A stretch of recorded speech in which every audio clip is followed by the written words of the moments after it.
Jadi ide itu saya nggak sengaja tidak menyambung hubungan antara bidang saya yang kerja di perusahaan dengan visi hasil untuk menghindar dari konflik ya. Dengar-dengar kan situasi Amerika kan berubah ya. Dengan berbagai kebijakannya dia, tentunya terutama ada namanya perang tarif, terus di Amerika ada Make American Great Again gitu ya, MGA-nya Donald Trump. Bapak melihat diaspora Indonesia gimana tuh posisinya di Amerika? Apakah menjadi lebih banyak kesempatan atau menjadi lebih sulit tantangannya? Saya lihat kebijakan untuk warga negara di asli citizen sama dengan imigrasi yang baru masuk atau untuk mengapply green card itu ya. Iya. Itu lebih ketat kayaknya. Lebih ketat ya. Okay. Nggak semudah dari pemerintahan sebelumnya.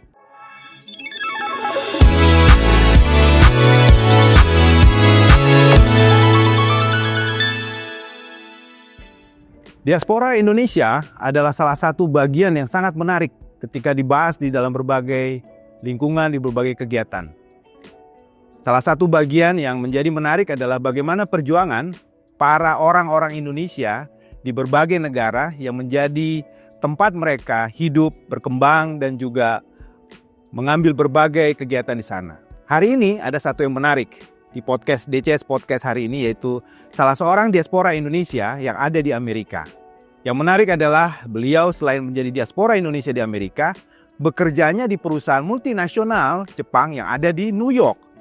Dan yang menjadi lebih menarik adalah bagaimana perjuangan beliau kuliah di Indonesia, tepatnya di program Doctor of Computer Science DCS Binus University. Saya perkenalkan Bapak Dr. Alex Nureni. Alexander Nureni tepatnya Pak ya. Ya, terima kasih. Saya harus menyampaikan 3 kali selamat nih Pak Alex, Dr. Alex. Pertama, selamat datang di Indonesia. Iya. Kedua, selamat atas gelar doktor. Dan yang ketiga, selamat reuni dengan teman-teman. Terima kasih Prof. Wah, luar biasa.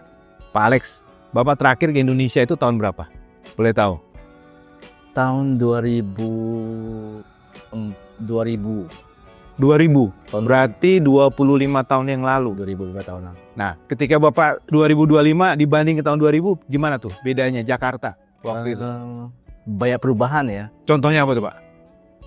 Ada busway. Oh, ada busway. Apa namanya? Gitu. Oke. Terus lebih banyak tertata rapi. Tertata lebih rapi ya. Wah, itu positif ya. Berarti ini berita bagus nih sama pemerintah Indonesia ya. Berarti Jakarta selama 25 tahun lebih bagus di dalam konteks pandangan Pak Alex sebagai diaspora Indonesia di Amerika. Oke. Boleh cerita Pak Alex, ini Bapak kan aslinya waktu itu dari Jakarta atau dari mana aslinya? Saya aslinya dari Sumatera Utara. Oh, dari Medan. Dari Medan. Oh, anak Medan ya? Ya, umur 5 tahun sudah pindah ke Jakarta. Oke. Ya, jadi gede di Jakarta. Oh, dibesarkan di Jakarta. Nah, terus ceritanya ke Amerika gimana ceritanya? Apa langsung Bapak habis sekolah kuliah langsung ke Amerika atau gimana? Waktu itu saya dapat kerjaan di Taiwan. Oh, ya. Itu setelah lulus kuliah? Setelah lulus kuliah, saya kerja di Taiwan, sekolah. Kemudian habis itu selesai, saya ada kerjaan di Amerika, saya pindah ke Amerika. Gitu. Terus Bapak menjadi warga negara Amerika itu apakah butuh waktu berapa lama? Atau ada prosesnya atau gimana? Oh, prosesnya panjang. Pertama itu mesti nge-apply green card. Oh, green card. Ya, Oke. Green card. Itu berapa tahun Pak itu green card? Untuk green card-nya sekitar 10 tahun. 10 tahun. Ya, 10 tahun. Setelah itu udah green card, setelah 6 tahun boleh apply citizen. Citizen. Ya, oke. Tahun berapa Bapak jadi citizen di US? Tahun 2000. Sebentar ya, saya lupa juga tahun 2000. Tahun 2021 atau. Oh gitu, oke. Nah, ini Pak Alex ini menarik nih.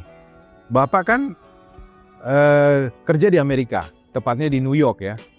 Lalu pas itu zaman COVID ya, kalau saya masih kayak nggak ingat, saya lupa ya, pas zaman COVID ya, Bapak waktu itu apply ke program Doktor Computer Science di DHS Binus University pas zamannya COVID ya, 2020 atau 2019. Yang menjadi pertanyaan saya adalah, kok Bapak apply-nya ke Indonesia gitu loh, perguruan tingginya, kenapa nggak ke Amerika? Padahal di Amerika kan, orang kan kalau kuliah tuh pengennya kuliah ke Amerika gitu S3. Tapi Bapak apply-nya ke Indonesia gitu.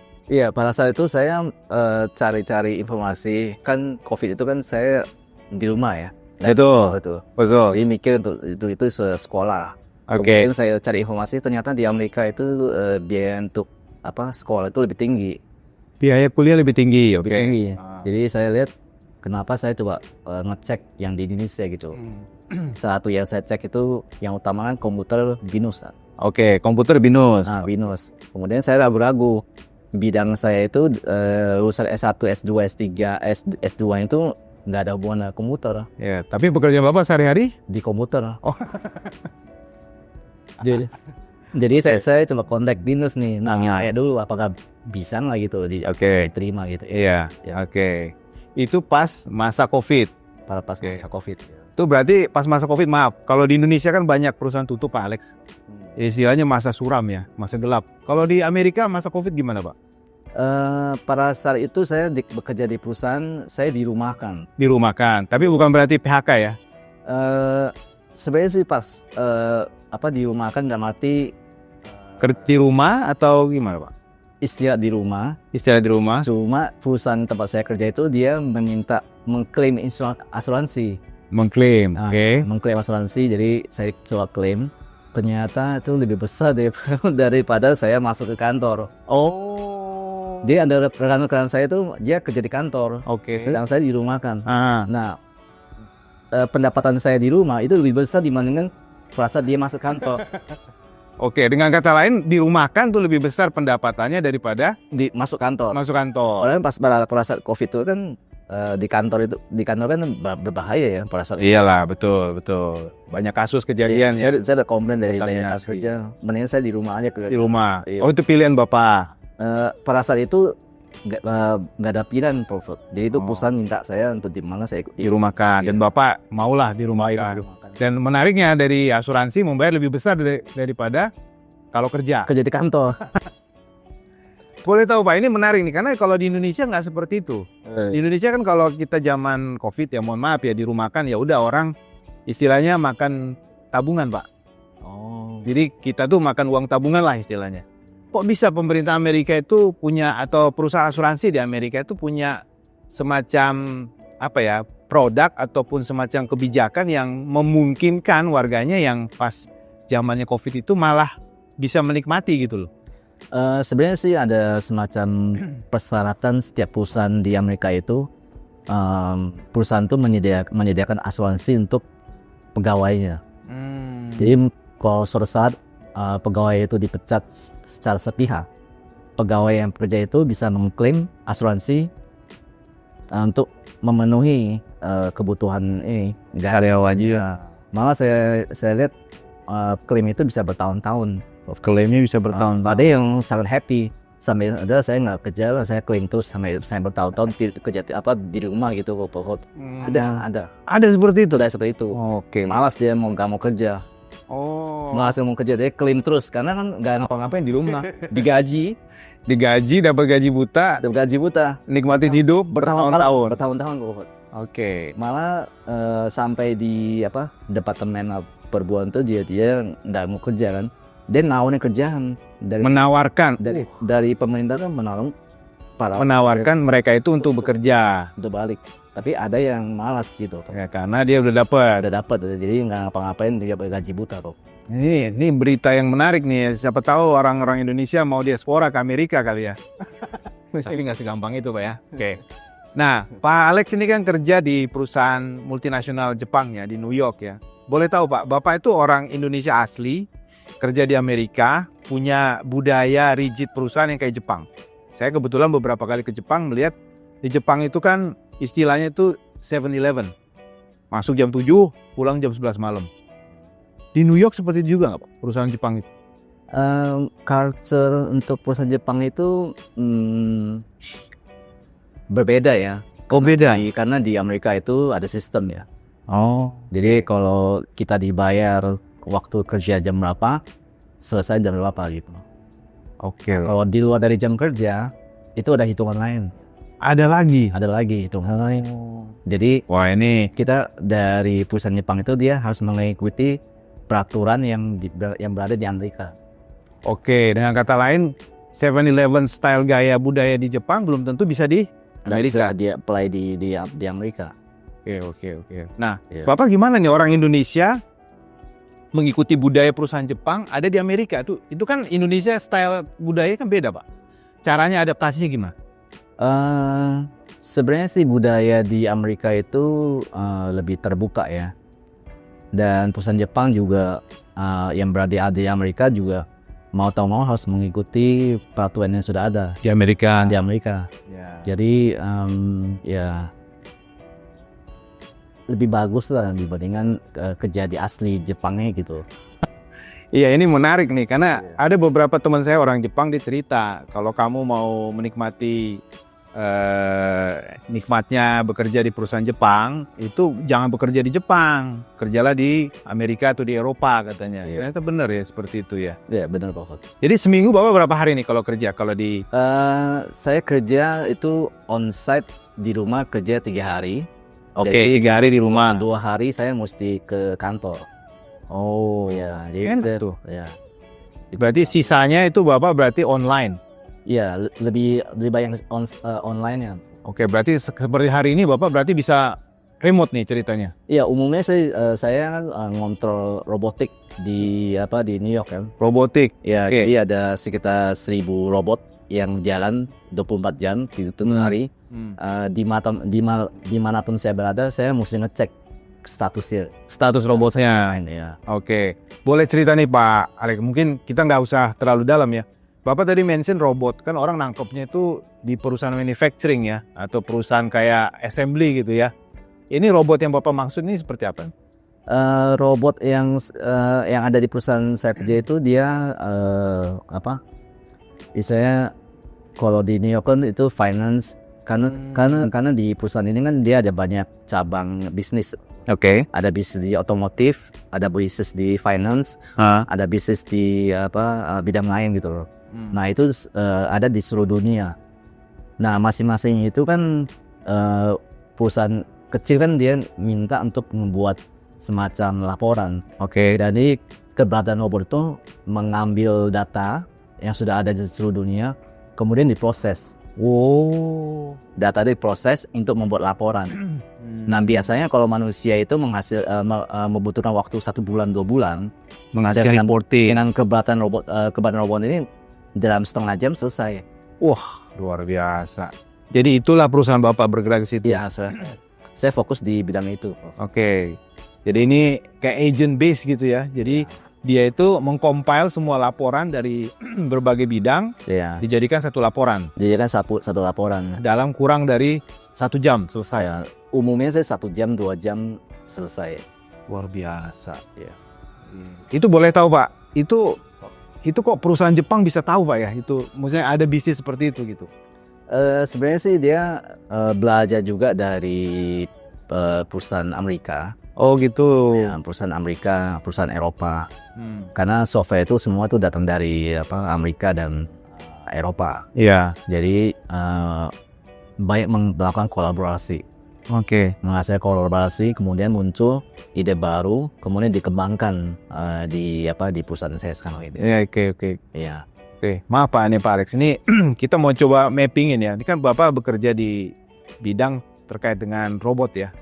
Robot reporting istilahnya. Kedua, Bapak risetnya, disertasinya terkait dengan hal yang terkait dengan 5G. 5G. Ini nyambungnya gimana Pak? Sebenarnya sih nggak nyambung, Pak Ford. Nggak nyambung ya? Nggak nyambung. Oke, silakan.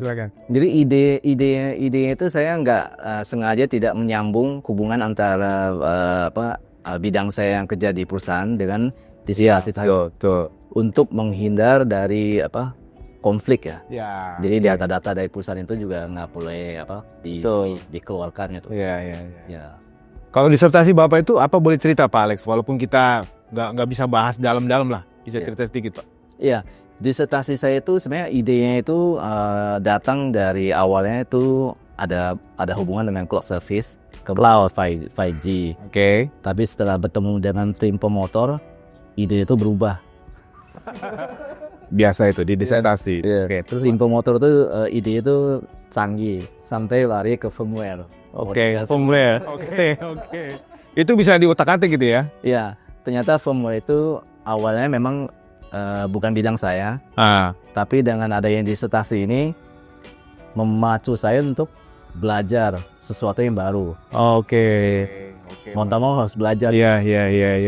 Kemudian memodifikasi firmware, kemudian ada machine learning-nya dimasukkan ke dalam modem. Ada suatu tantangan lah yang dihadapi. Iya. Luar biasa nih Pak Alex. Dan itu Bapak paralel dari New York bekerja juga mengerjakan disertasi. Wah, 3 luar biasa. Iya, sambil kerja, sambil mikir terus setiap hari. Iya itu. Saya punya disertasi. Dan yang lebih hebring lagi kalau orang Bandung bilang, itu perbedaan jamnya kan 12, Pak. Iya. Jakarta sama New York tuh. Jadi kalau di Jakarta jam 12 siang, di New York tengah malam itu. Iya. Itu gimana Bapak? Saya lagi membayangkan Bapak lagi sidang itu ya, disebut misalnya jam 3 sore ya Pak Alex. Itu kan jam 3 subuh Pak di New York. Iya. Jadi itu pada saat sidang sama kuliah itu memang waktunya berbeda ya. Di Indonesia mungkin dari sore jam 1 jam 5 sore saya mesti kuliah juga. Itu pada saat itu subuh kan. Iya subuh. Satunya jam 5 pagi subuh. Luar biasa. Setelah kuliah saya jam 7 jam 8 saya udah start lagi kerja lagi. Untung pada masa itu COVID ya Pak ya? Ya pada saat itu COVID kan. Waktu lebih banyak di kuliah. Oke, ini luar biasa. Itu namanya COVID, blessing by COVID. Iya. Jadi saya lagi membayangkan tantangannya Bapak kerja di New York, beda waktu 12 jam. Dan waktu itu masa COVID lagi kan. Orang kalau COVID itu kan stres ya. Wah harus, kalau di Indonesia stresnya itu mayoritas gara-gara ini Pak. Mau makan apa kan tinggal tabungan, habis istilahnya. Iya. Kalau di Amerika ternyata ada ya dari itu dari klaim asuransi itu biaya yang didapat itu lebih besar dibandingkan teman saya yang kerja. Kadang teman saya kerja di kantor itu dia mentak-mentak. Mendingan saya di rumah aja kalau gitu. Saya di kantor bahaya juga. Iya, pasti bisa kemungkinan kena terkontaminasi. Oke Pak Alex, nah ini ada pertanyaan menarik nih Pak. Kan Bapak diaspora Indonesia di Amerika. Terus dengar-dengar kan situasi Amerika kan berubah ya. Dengan berbagai kebijakannya dia, tentunya terutama ada namanya perang tarif, terus di Amerika ada Make American Great Again gitu ya, MGA-nya Donald Trump. Bapak melihat diaspora Indonesia gimana tuh posisinya di Amerika? Apakah menjadi lebih banyak kesempatan atau menjadi lebih sulit tantangannya? Silakan Pak. Untuk tantangan itu memang sih semakin perubahan yang drastis ya.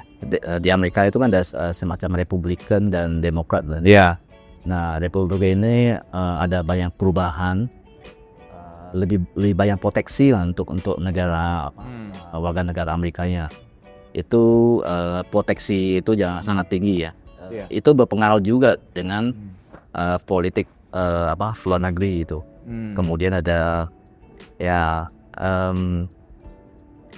karena politik ini terlalu panjang untuk didiskus, jadi saya nggak terlalu Tapi ada perbedaan nggak Pak perlakuan untuk orang asli Amerika dengan orang naturalisasi gitu? Relasi kebijakan. Saya lihat kebijakan untuk warga negara di asli citizen sama dengan imigrasi yang baru masuk atau untuk mengapply green card itu ya. Iya. Itu lebih ketat kayaknya. Lebih ketat ya. Oke. Nggak semudah dari pemerintahan sebelumnya. Ya, sekarang ini. Ya, ini ya. Ya, bahkan dengar-dengar katanya if you bring $1 million you automatically katanya gitu ya. Iya, itu dari presiden baru kan dia juga mau mengundang dana untuk Iya. masuk ke Amerika, luar biasa itu melakukan investment. Iya, Kalau semakin banyak investment tentu aliran dana itu masuk kan ya untuk warga negara Amerika juga. Iya. Oke. Nah, Pak Alex ini kan Bapak diaspora di Indonesia, di Amerika nih, orang Indonesia. Nih kalau kita lihat kita sebagai peneliti ya, kan Bapak ngambil S3-nya di Indonesia di DCS ya, Dokter Computer Science di BINUS. Boleh tahu Pak, apa yang bisa menjadi kesempatan nantinya untuk kolaborasi berikutnya dalam konteks hibah barangkali atau joint research atau apalah yang bisa dilakukan? Untuk hibah itu saya bandingkan hibahnya di Indonesia dengan compare dengan hibah yang di Amerika. Oke. Jumlah hibah yang di Amerika itu lebih besar. Seperti apa tuh Pak besar? Saya lihat minimum itu sekitar 50.000 sampai 500.000 US dollar. Oke, 500.000 ya, 50 dan 500.000. Jadi itu biaya besar, hibah itu didapat lebih besar dibandingkan hibah yang dari Indonesia gitu. Pastilah. Ya. Jadi ini ada kesempatan untuk mencari hibah yang di US dulu. Iya.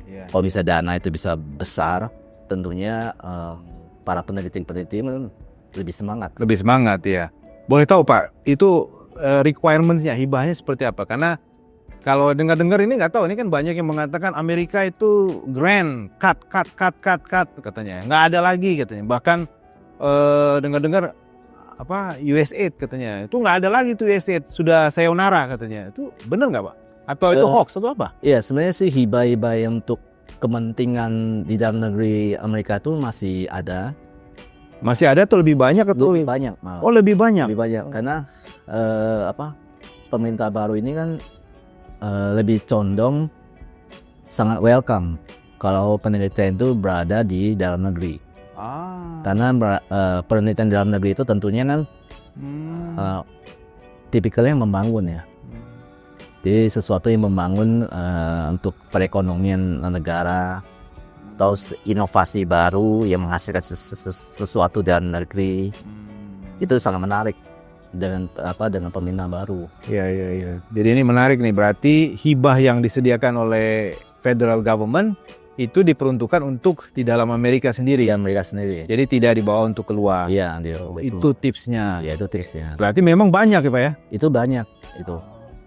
Makanya banyak yang kita takutnya, Amerika udah nggak lagi nih, itu istilahnya kan. Iya. Karena saya kebetulan di IEEE, itu di IEEE itu dia pemberian semacam kayak grant atau apa itu tetap liquid, tetap cair. Makanya saya bilang, kok apa ada yang beda gitu ya? Ternyata demikian ya konteksnya. Nah, kalau dalam pandangan Pak Alex sebagai diaspora Indonesia di Amerika, itu kolaborasi risetnya gimana Pak nanti untuk mendapatkan hibah tersebut? Umumnya tentunya kita juga nggak hanya sendiri ya.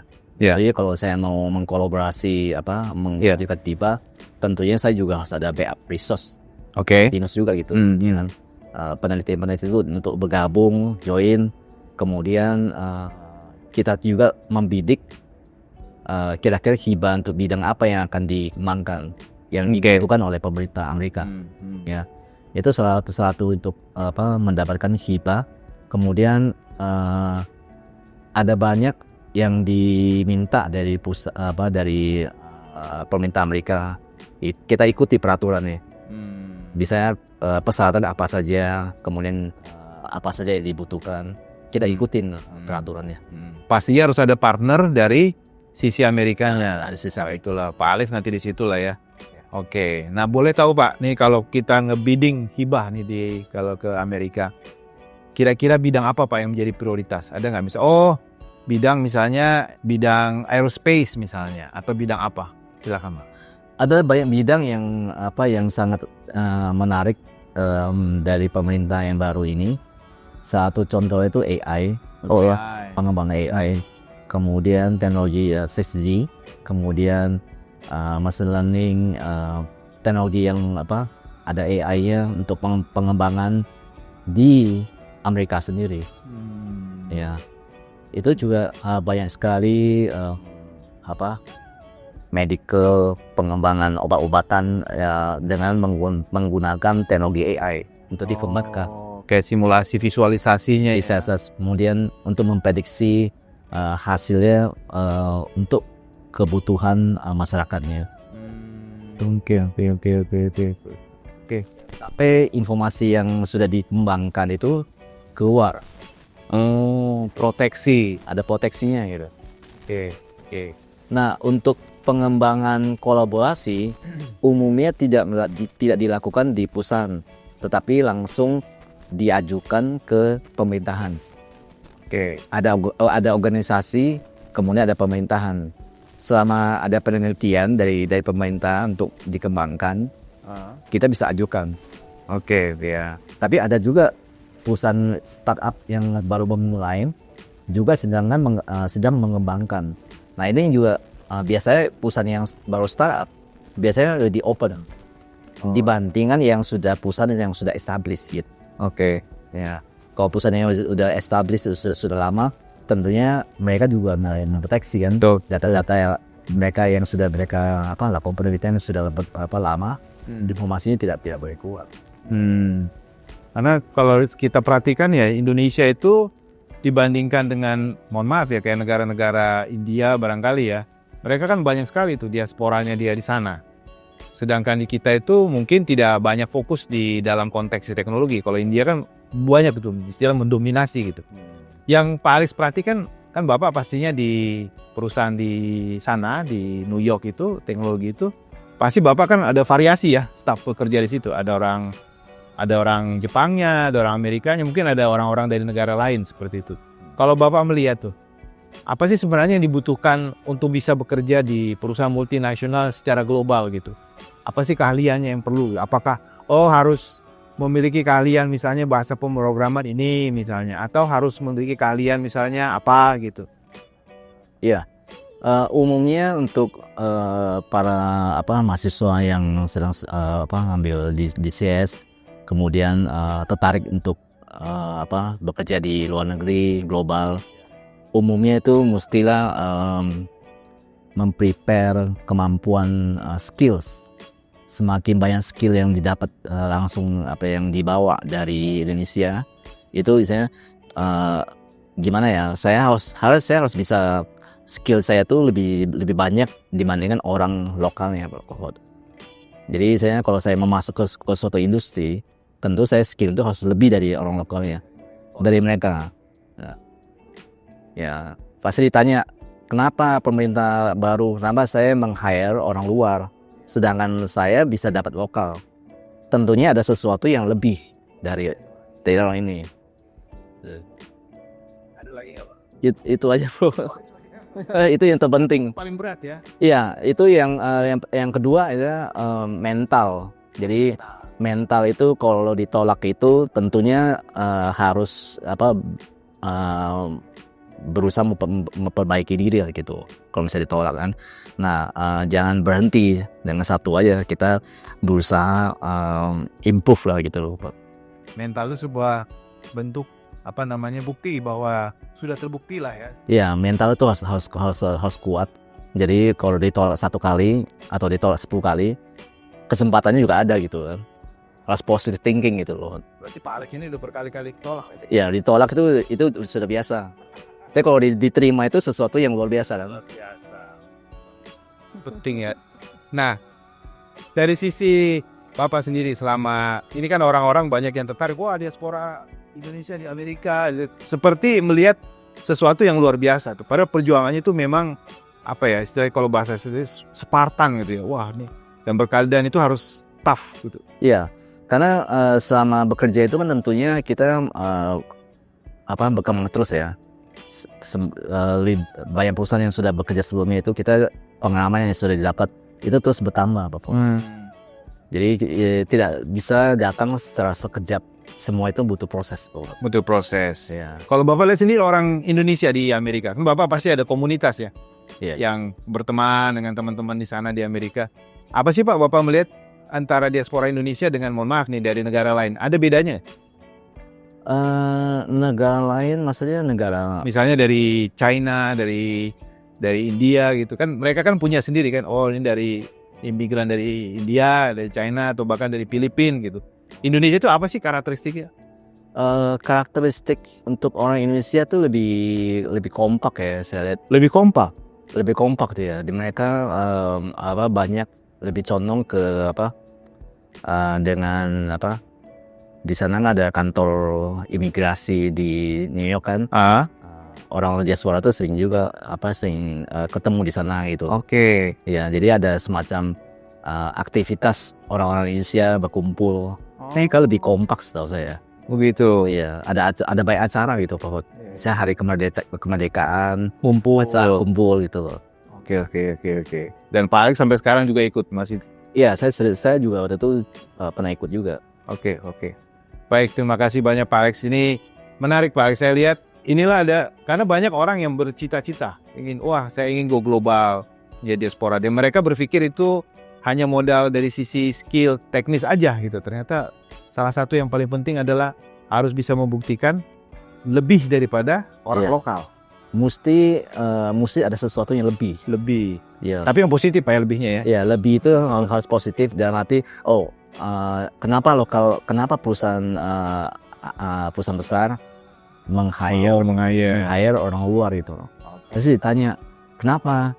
Sedangkan lokal itu banyak sekali kan. Iya pasti. Apa yang lebih dari yang lebih dari Anda iya. Gitu ya. Pasti ditanya itu. Oke, baik, terima kasih banyak Pak Alex, luar biasa. Ini semoga diskusi kita menjadi bagian dari pembelajaran ke teman-teman, karena banyak sekali anak-anak muda itu yang bercita-cita Pak, ingin diaspora, melanglang buana, dan Pak Alex sudah membuktikan bahwa anak Medan yang sudah di Jakarta pergi ke berbagai negara, Taiwan, ke Amerika, dan berhasil di sana.